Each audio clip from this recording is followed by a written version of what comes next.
epic 10 list. Here are 10 famous members of the Church of Satan. Number 10, Sammy Davis Jr. Rat Pack member Sammy Davis Jr. was friends with Anton LaVey and rose to the level of warlock in the Church of Satan in the 1970s. Number 9, Jane Mansfield. Actor. Welcome to Pegasus versus the World, where we take on challenges, comedy, trending topics, and some travel. City boy! City boy! Okay, this was kind of baffling to me. I was not aware that Sammy Davis Jr. was a part of the Church of Satan. That just blows my mind. Now, let me tell you why this blows my mind. Because I have a really popular music reaction channel, and I do music reactions over there. First-time music reactions. And I just actually did a first-time reaction to Mr. Bojangles, which I enjoyed. I haven't released it yet, trying to figure out the copyright situation over there. But anyway, but I've reacted over here to Sammy Davis Jr. on All in the Family. Also, his association with Frank Sinatra. You know, some of these roasts with Dean Martin, Sammy Davis Jr. pops up regularly. And this so I got sent a link yesterday saying this from Twitter. I didn't believe it. I was like, bro, the hell you actually Don Wannabe from the 40s podcast. Holler at Don. That's my guy. He sent me this link. So I started doing a little digging. And sure enough, now, I found this video on 10 famous Satanists. I'm not sure if I'm going to play it or not because it has music in the background, and I'm not trying to deal with the copyright claim nonsense. So we'll see. Or maybe I'll play it, and then there's a possibility that I can trim out the music, and we could just see the faces and stuff like that. We'll see. But I did want to go over this because I was just like, yo, this kind of blew my mind. Because with the reactions being done, no one has jumped in the comments and said, did you know Sammy Davis Jr. was a Satanist? Nobody, not one person, not one comment that I've seen said, did you know that? Because that is wild to me. Anyways, we're going to dive into it. Now, I also read some stuff that he might have gotten out of the Church of Satan before he passed away. But I don't know. We're going to actually find that out in real time. I'll probably use ChatGPT for that. But anyways, yo, if you don't know who I am, I go by the name Black Pegasus. You could like, share, comment, subscribe if you rock with my channel. Other than that, link in the description to some of my other channels. And let's get this thing started. Now, this was just, I brought that up because this was one of the first things I saw on YouTube. And I was like, YouTube could be fake, you know, but even seeing this picture, I thought was pretty wild. This is kind of what solidified it for me, though, you guys. I'm going to show you this. And I was like, yeah, that's interesting.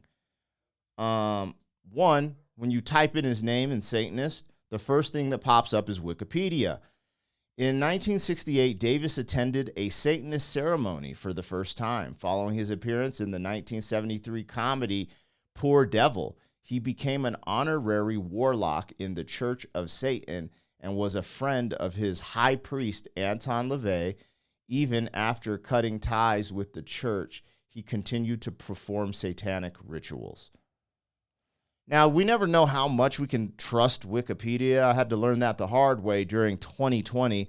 They definitely, manipulate certain ideas and narratives when it suits them, but it still is a pretty solid place to get information. So the fact that this is on Wikipedia has not been changed. Again, we're here, one, because of my curiosity, two, because of all the reactions that I've done to Sammy Davis Jr. content. No one has mentioned this. I think this is a pretty big blurb, no? I guess, some artists, you're not like, oh, they're Christian or Catholic. You're not like, oh, yeah, Frank Sinatra was Catholic, which I don't know if he was. I was just, I watched a thing about Frank Sinatra last night with Michael Franchise was being interviewed on DJ Vlad. And if you guys aren't familiar with Michael Franchise, he's an ex-mob member, one of the only ones to make it out alive. His story is really unique and interesting. Went to jail for certain things. Like he's a legit mob guy. His dad was, I I think, I don't know if something about the Colombo family, some type of relation there, right? And he's a mob guy, and the interviewer asked him about, I think, Sammy Davis Jr. and Frank Sinatra, and he was saying that Sammy Davis Jr. was in a movie for him. But he said Frank Sinatra had no mob ties. He was not a mobster. He had done favors, kind of like maybe like showing up as a host or something for mob and stuff. You go check out the interview, but legitly, he was like, Frank Sinatra was not in the mob, did not have mob ties.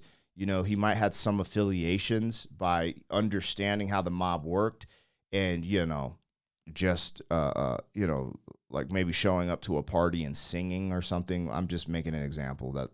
But he talks about it there. Anyways, all this stuff. When I'm doing music reactions, I'm just thinking of the music and the artist, right? How good is the music? How good is the artist? But I don't know. This concept of like being a Satanist is wild. You want to know why I think this is wild? Because I always thought that was rockers. I was always like, oh, Black Sabbath, Iron Maiden, Pantera. Like, I just thought like these, I thought, oh, these are going to be like Satanists because I was raised in a household where it's like, kind of like the Waterboy, almost everything's of the devil type of thing, Anyways, let's continue here because I thought this is where it gets kind of wild. So this is the Rolling Stone. Now, again, I struggle with all these publications because they all have done shady stuff during 2020, meaning they've lied about certain things, whether it be about Joe Rogan, about different supplements being taken during the 2020 era. You know what era that was. So, but it is kind of Rolling Stone, New York Times, as much as I don't really trust their journalism about politics and current events. They're kind of big publications just to randomly throw up a whole blurb and a story about Sammy Davis Jr. So let's go into that. Inside Sammy Davis Jr.'s secret satanic past. How a TV pilot called Poor Devil begat a friendship between the performer and Anton Svandor LaVey, founder and high priest of the Church of Satan. The mood in hell was light, all smiles and hugs. Sammy Davis Jr. was in high spirits as he arrived at Paramount Studios in the fall of 1972 to film Poor Devil, a new NBC comedy set in the netherworld. The 46-year-old entertainment surveyed the Hollywood soundstage where Hades had been reimagined as a corporate office with a side sitcom camp. Gold double doors opened Mr. Lucifer's office, where a stately desk sat beneath a friendly pentagram, cute horns, and dangling introverted crosses for a chin. Then there was a molten cavern with an open-mouthed oven, the furnace room. So they're describing the layout of the set where this was going on. And they start talking about the plot. Now, you can go read this for yourself, the plot of the show. To be sure, career desperation led to the most talented performer of his generation to this curious project, but so did enthusiasm. Desperation, huh?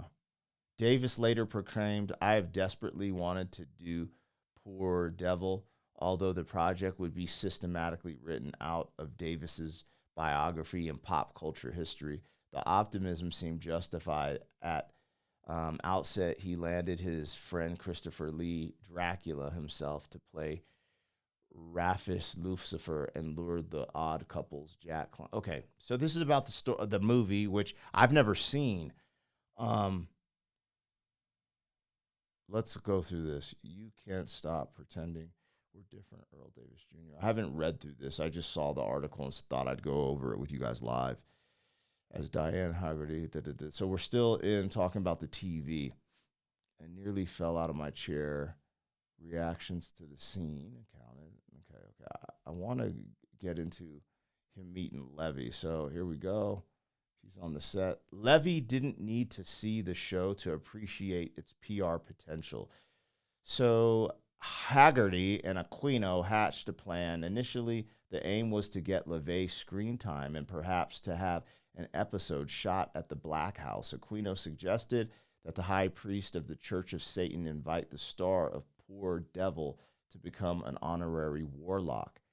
Haggerty mused, wondered what Mr. Davis would think about being a black Jewish satanic warlock. Wow.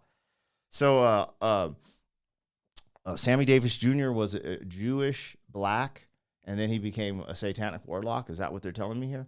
That's interesting. She wouldn't have to wait long to find out. A letter arrived just a month later. I would be most happy to accept the honorary membership, and I'm pleased to learn that no one was offended by our recent film, Poor Devil, as I'll be performing in Vegas at the Sands Hotel from now until April 8th. Perhaps you can arrange to present your award to me when I am at the San Carlos Circle Star Theater during April 10th through 16th. Once again, my thanks, peace, and love. It's interesting to see someone about to become a warlock in the Church of Satan to say peace and love. Davis' experience with Satanism has long lurked in the margins of history. Despite later efforts to excise and minimize it, the reality is that he maintained a 2-decade-long connection that extended to the waning days of his life and forged a friendship with LaVey and the Church of Satan, the Church of Satan's leader. So that's pretty wild, 2-decade long. So we're like 20 years or more. He was in the Church of Satan. A previously unreported narrative emerges through numerous exclusive interviews with Davis, associates and biographers, and LaVey's friends, followers, and family, including Haggerty.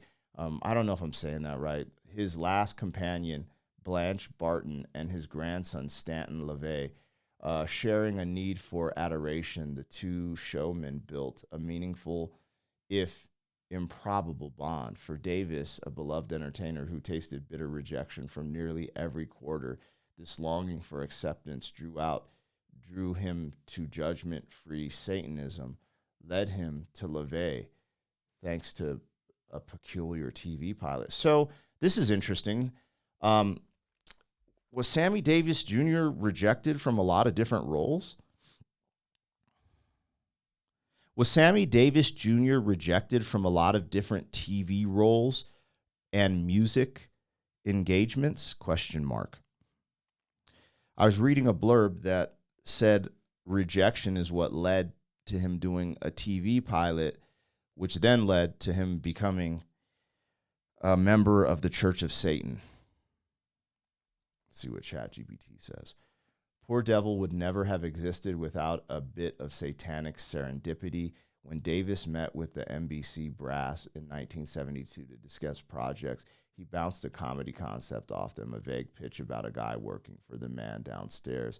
It's possible the idea was inspired or informed by Davis's own experience. In his 1989 autobiography, Why Me?, he would give a lurid account of a night in 1968 when he accepted an impromptu invitation to a heavily ritualized Church of Satan ceremony in Hollywood Hills that, to his delight, ended in a drug-fueled orgy. I don't know this word. In quotes, as it was, Davis' idea collided with the concept for another series under consideration at NBC, Comedy with the Working Little Beat. So this is kind of wild. I love the idea. Okay, let's see what ChatGPT says about this. In 1950s and 1960s, Davis broke racial barriers in entertainment, but also encountered systematic racism. For instance, despite his fame, he was often denied accommodations in hotels where he performed due to segregation policies. Additionally, his interracial relationships, particularly with actress Kim Novak, led to backlash that affected his career opportunities. A notable example is the 1953 TV pilot, 3 for the Road, which was shelved due to lack of sponsorship, possibly influenced by racial prejudice of the time. Association with the Church of Satan in the 19... Okay, so this goes into the... this is just so detailed. This is crazy to me. This is crazy. This also gives you a little bit behind the scene because, hold on, when was this? Let's look again. 1972. So this was the hippie, right? Hippie, peace, love era. The 70s, early 70s. And it looks like they were trying to slip, Satanism into the Hollywood script. In 1959, Davis fell for a Swedish actress, May Britt. When they married the following year, their interracial union, still illegal in 31 states at the time, provoked hate mail and protest by white supremacist groups. If Davis believed he would find a safe harbor among his own business buddies, he was only partially right. In the late 50s, Davis joined Frank Sinatra and others to form the Rat Pack, which they sometimes called the Klan. Despite Davis' discomfort, they regularly jabbed him with racial barbs. Beyond calling Davis Smokey Sinatra quipped that Davis had to smile to be seen in the dark. Dean Martin would scoop Davis in his arms and announce, "I'd like to thank the NAACP for this wonderful trophy." So this is interesting. So there's an angle here, and this is what you got to look out for publications like the Rolling Stone. They lean very hard left, and so I'm able to see this. The only reason I'm able to see this because I've done reactions to Dean Martin, specifically Frank Sinatra and Don Rickles. And if you guys are familiar with Don Rickles' comedy, anybody could get it at any time. Don Rickles would say racial jokes about Jewish folks, black folks, whoever's out there, like he roasts people. Does roast comedy, and Dean Martin would have these engagements, and they would play around with stuff like that. Now, in that time, I could understand there being some sensitivity there because, I get it, but the way they're staging it, it's almost like, he was their token, and I don't agree with that. From what I've seen, Sammy had a relationship with Dean, Sinatra, and Don, and they all actually really enjoyed each other's presence. But, I don't know. I wasn't there. There's some stuff because, see, I've been blessed, right? We fast forward to now, and we're in a really good area for race relations in America, I would say. In comparison to this, I've never dealt with segregation. You got to think of all the people that came before me and had to deal with it so that we could have this time. So instead of me complaining about the past, I look at the past and I congratulate the present state and work to be better because it is a great triumph. Like the plight of the black man in America is the great triumph. Dealing with slavery, which slavery was a worldwide thing, but dealing with slavery, it was really how black folks were treated after slavery that's astonishing. It's horrific, but it's astonishing that really happened. Sometimes I'm in disbelief because of how I live today. I'm not in actual disbelief.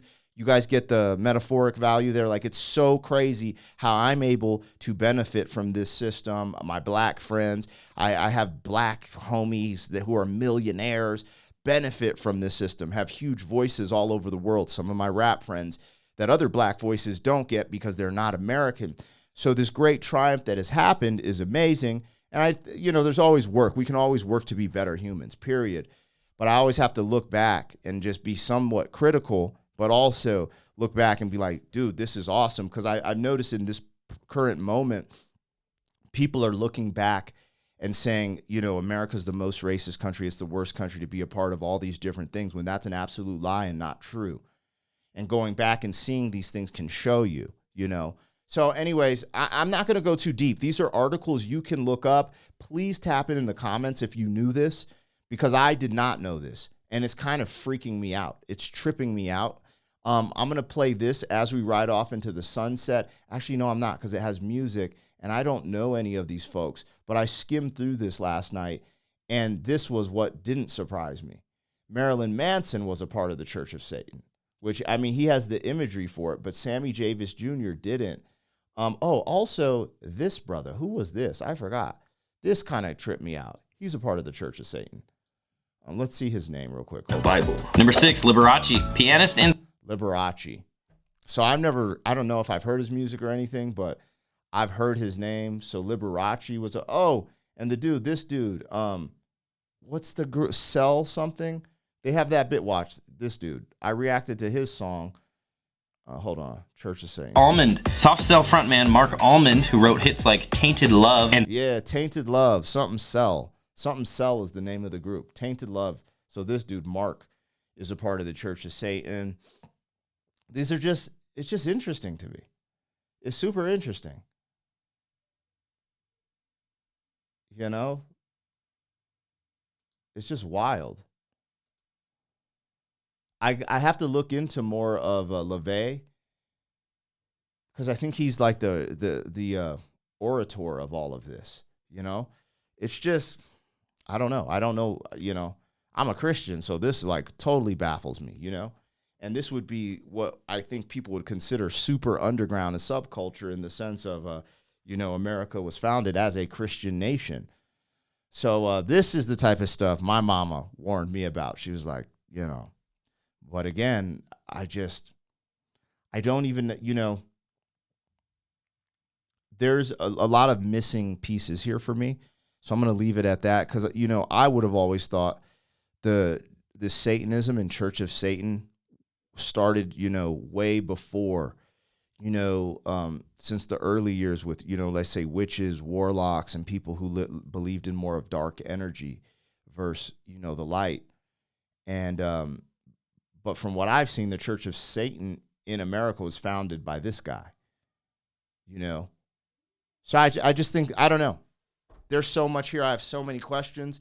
But to find out Sammy Davis Jr. was a part of that, I didn't even know that, actually. I didn't know his background and his heritage. Was Sammy Davis Jr.'s background African American and Jewish? Question mark.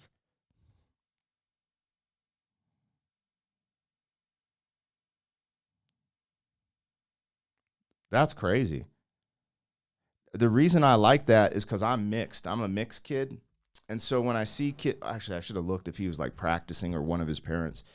I just think it's unique. I have a different relationship with, let's say, multiculturalism and interracial. You know what I'm saying? I grew up as a military kid, and so I always saw the American dream, how I grew up. I was always surrounded. 21 years, my dad was in the military, you know. So for the majority of my life, I saw the world through the lens of people working together, all races working together, because everyone around us, there were Asians, Black, Latino, white, you know. And in the spectrum of white, you know, you're dealing with Italian, Irish, you know the different spectrums. And it was just cool. Like, I was just around mad different types of people always. And when my dad retired, I started noticing how things were separated up in cliques in high schools, or even in the cities. When we went back to New York to move my grandma out, you know, there's like Harlem, which is like it was kind of black based, you know, but you have like Chinatown.